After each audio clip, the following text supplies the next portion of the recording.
Hi, I'm Jeff, author of Schooled, the second book in the Codename Winger series.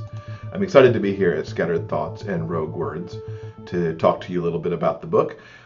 Big thank you to Stella and Melanie for having me stop by here on the blog tour. So Schooled is a little different than Tracker Hacker, which was the first book in the series. This time out, Theo is at home. He doesn't actually travel very far at all for this book. He is, at the same time, helping his high school's computer science club get ready for a competition and then traveling with them to a nearby university for the competition.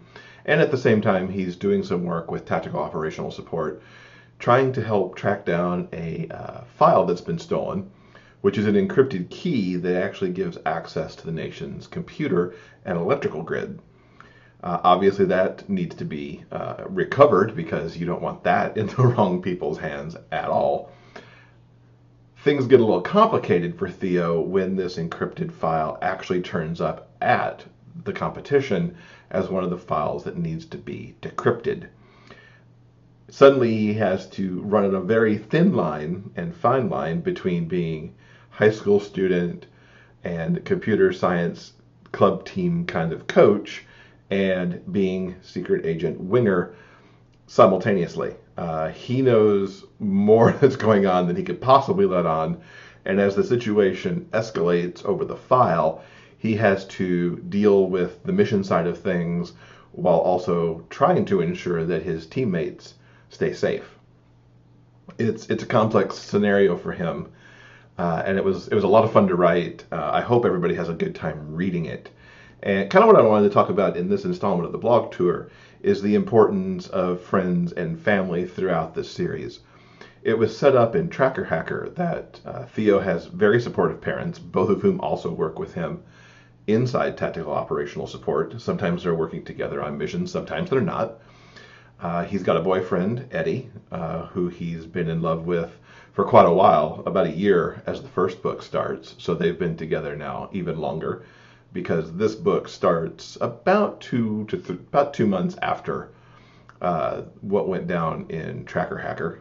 It's now the next semester of school, so they've jumped over the holiday break.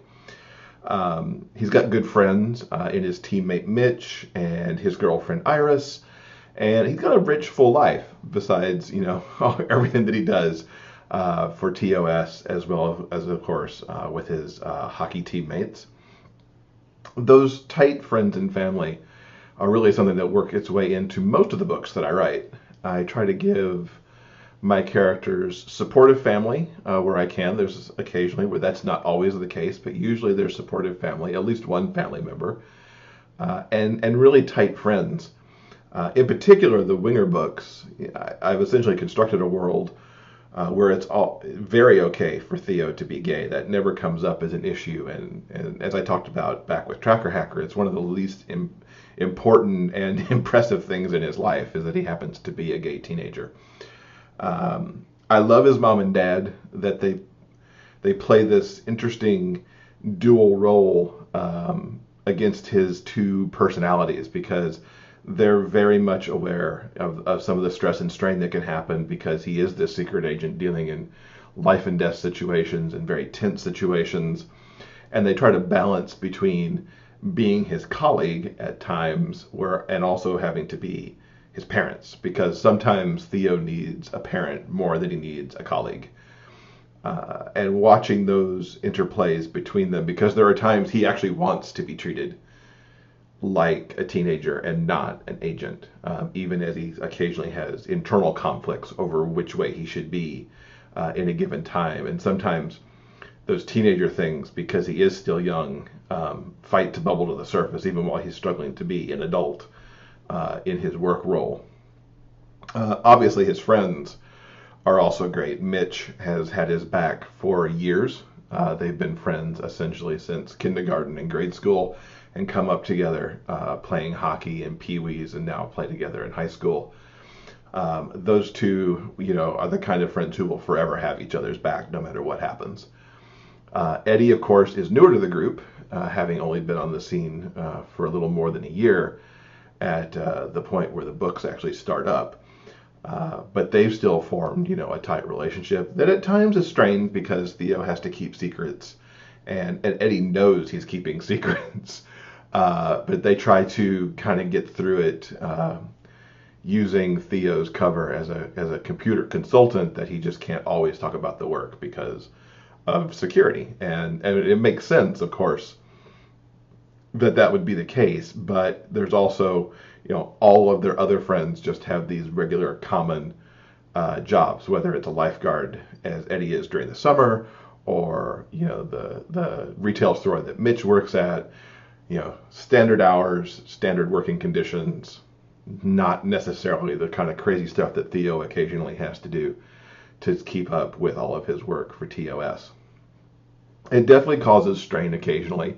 We see in Schooled some nice scenes between Eddie and Theo as they're trying to work out what the future may hold and trying to be more available, for Theo to be more available to Eddie by modifying his work schedule a little bit and trying to be more of a teenager, which is also something that his parents, want him to keep a hold of and not just grow up way too fast. So yeah, and that makes it really fun to write, that it's just not all secret agent mission all the time, that there's all these other pieces of Theo that work his way into the Winger books. I want to give you an excerpt from Tracker Hacker, from Schooled, and read you a little bit of a chapter where it's Theo and his dad in the car driving to where the computer science competition is taking place. After the excerpt, we'll wrap things up a little bit. I do want to remind everybody that there's a rafflecopter sitting on this page on Scattered Thoughts, so you can get the chance to enter to win a ebook copy of Schooled and be entered to win the grand prize, which I'll draw from all of the entrants across all of the blog tour stops, a signed paperback copy of Schooled for your bookshelf. So right now, here's an excerpt from Schooled. It's Theo and his dad, and they are driving their way towards Amherst, where the competition is taking place. They are on their way there after Theo has wrapped up playing a Friday night game, and the competition is starting the next Saturday morning. We'll still worry long after you're 18, right? Dad asked. I know. Like I worry when you're gone. And realistically, I'm safer most days than either of you are when you're deployed. That's true. There's a certain safety, most of the time, doing what you do behind the keyboard in your bedroom. Don't make it sound like I'm a shut-in, I chuckled, and he joined in. It was good to release the seriousness of the talk. My phone vibrated. It was late for Lorenzo to be calling. Speaking of, I held up my phone before I tapped the screen to take the call. Winger, Dr. Possible here. Can you talk? Defender's with me. That's fine. The bots we deployed to pick up traces of the file have turned up all kinds of pings. They've moved the file a lot. The suspicion is they're moving it from drive to drive in person rather than transferring it over the net to be more stealth with it. What do we know about the machines the artifacts were found on? Not surprisingly, they're trying to get it decrypted. Several of the IP traces suggest contact with known hackers. Do we have anyone we can work with to try and set a trap? Already on that. I should have expected that answer. Are the artifacts clustered in one area? The major cluster is in the northeast from Boston to D.C., but someone's taken a copy to the West Coast because we found artifacts on San Francisco and Portland-based IPs. They've clearly made copies. How are we going to know if we get them all? I considered the scenarios trying to find a way to deal with that, which seemed nearly impossible since it was so difficult to find one whole file. If you get any leads, let me know. We can talk more tonight if you need me. I'll be in the car with Defender for another hour or so, and then you can always wake me. Will do. I'll keep you posted. Thanks, Doc. Once the call disconnected, I typed a couple of emails, CCing Lorenzo, since I had some ideas I wanted the team to look into since I couldn't. You take on a whole different tone when you talk to Lorenzo. Dad stole a glance at me. It's like you suddenly a decade older. I think I started noticing that right after Denver. He sounded wistful about this, and I couldn't figure out why. Trying to be professional, I guess. Or you're growing up. He stole another look at me. Sorry, sentimental parent moment. Huh? You're not like most teenagers. Even if you take out the TOS stuff, You're 16 and take college classes. You have a crazy brilliance with technology. You're a major part of the same organization your mom and I work for. Sometimes we have to set aside that you're our son and not even able to vote yet. If there'd been enough light in the car, Dad would have seen me blushing.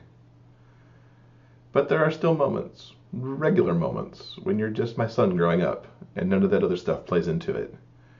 He didn't stop going down this uncomfortable path. Sometimes it's small stuff, like when your voice changed, or when you asked me to show you how to shave. Then there's the more obvious stuff, like when I'm gone for a while and I come home to find you're taller or bulked up, or even taking on more responsibility. Tonight it was that shift in your voice. I wasn't often speechless, but I had no clue what to say. As the silence stretched out, I got more uncomfortable. Was thank you the right response? Don't worry. Dad apparently had superpowers that let him sense that I was overwhelmed. You don't have to say anything. Just know I'm proud of you. So there's a small sample of an interaction between Theo and his dad from Schooled. I hope you'll pick up a copy, and if you do, I hope you enjoy it. Make sure you check out the rest of the blog tour stops. While this is the last stop on the tour, the Rafflecopter is still active until the 10th, so you can check out the earlier stops if you missed them to make sure you can get all the chances possible to win one of the free ebooks and get your entries to get the grand prize of that signed paperback. Thanks for joining me.